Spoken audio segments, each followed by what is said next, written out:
Construct. चलिए, तो real number हमने स्टार्ट कर दिया था और रियल नंबर के अंदर हमने देख लिया था कि रियल नंबर क्या होते हैं और उसके बाद हमने फंडामेंटल थ्योरम ऑफ अर्थमेटिक देख लिया था बेटा। ठीक है, फंडामेंटल थ्योरम ऑफ अर्थमेटिक के ही अंदर हमको एचसीएफ और एलसीएम प्राइम फैक्टराइजेशन से कैसे निकालते हैं इस वीडियो में हम वो सीखेंगे। ठीक है, कैसे निकालते हैं भैया बता दो। तो इसको हम एक एग्जांपल से सीखेंगे। हम निकालने जा रहे हैं 90 और 144 का एचसीएफ और LCM using prime factorization. Clear है सभी को? सबसे कॉमन बात जो सबसे शुरू में हम करते हैं, सबसे पहले हमने यहाँ पे 90 के फैक्टर्स निकाल के रखे हैं। 90 के जो फैक्टर है 2 इंटू 3 इंटू 3 इंटू 5 और जो 144 के फैक्टर है 2 into 2 into 2 into 2 into 3 into 3। मतलब अगर हम इसको कंबाइन करके लिखें तो 2 की पावर 1, 3 की पावर 2 और 5 की पावर 1 ये 90 के फैक्टर्स हैं। 144 के फैक्टर है 2 की पावर 4 और 3 की पावर 2। ये किसके फैक्टर थे? 144 के फैक्टर हैं।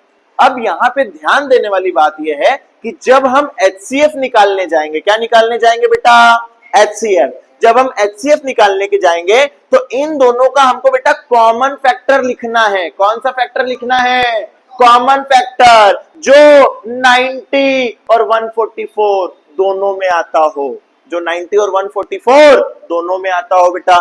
तो 2 90 में भी आ रहा है, 2 144 में भी आ रहा है, 3 90 में भी आ रहा है, 3 144 में भी आ रहा है, 5 90 में आ रहा है, पर 5 144 में आ रहा है क्या? तो कॉमन फैक्टर में केवल हम 2 और 3 लिखेंगे क्या? अरे बोलो यार। तो एचसीएफ में हम कॉमन फैक्टर लेते हैं तो दोनों के कॉमन फैक्टर है 2 और 3। ठीक है, अब एचसीएफ में ना हमको लीस्ट पावर लिखनी होती है। कौन सी पावर लिखनी होती है? लीस्ट। तो 2 की लीस्ट पावर क्या है? 1 और 3 की लीस्ट पावर क्या है?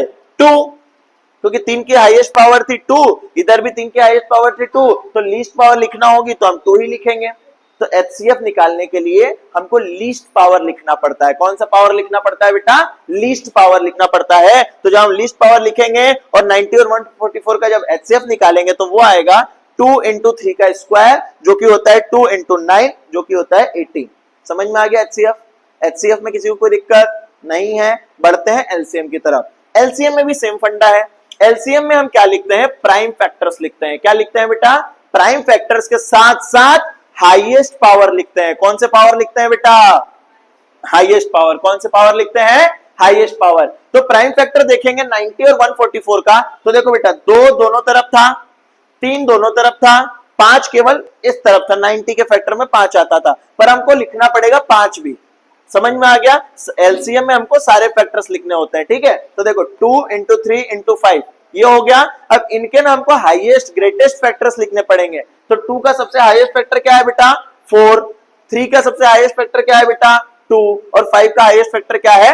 1। क्लियर हो गया सभी को? तो अब एलसीएम निकालेंगे सभी को मल्टीप्लाई करके। तो एलसीएम क्या होगा? 2 की पावर 4 मल्टीप्लाई 3 की पावर 2 मल्टीप्लाई 5 की पावर 1। समझ में आ गया सभी को? जब हम इन सभी को सॉल्व करेंगे तो 2 की पावर 4 होता है 16, 3 की स्क्वायर होता है 9 और 5 का होता है 5। जब इन सभी को मल्टीप्लाई कर देंगे तो 720 इसका आंसर आ जाएगा आप सभी के पास। ठीक है, अगर बच्चों को प्रैक्टिस करनी है तो एक क्वेश्चन मैं आप लोगों के लिए दे रहा हूं। आप प्राइम फैक्टराइजेशन की मदद से ही आप लोग एचसीएफ और एलसीएम निकालिए। किसका? 144, 190, 144, 180 और 192 का। समझ में आ गया? Thank you.